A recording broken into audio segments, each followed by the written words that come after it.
Montez Clark waived his right to a preliminary hearing today, but not before the prosecutor in the case asked the magistrate judge that Clark be held without bond, specifically because when Clark was arrested earlier this week, in the car with him were two known gang members, one of them having just spent time in prison for gun possession.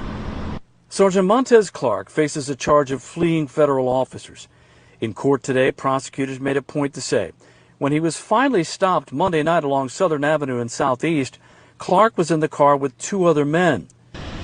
Today in court, prosecutors identified those men as known members of a gang from 37th Place Southeast.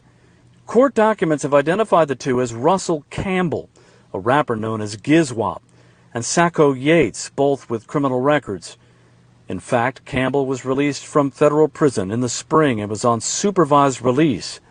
A news release issued by the U.S. Attorney's Office in January of 24 said Campbell is, quote, an influential rapper and is affiliated with a violent group originating in 37th Place Southeast that refers to themselves as the Fox 5 gang. The release goes on to say Campbell is accused of being involved in a shootout in the 200 block of 37th Place in October of 21. During Monday's traffic stop in the district, federal agents and local police say they found two handguns. One, a Glock 19 fitted with a giggle switch. In 2021, News 4 showed clips of what a giggle switch can do, turning a simple pistol into a machine gun.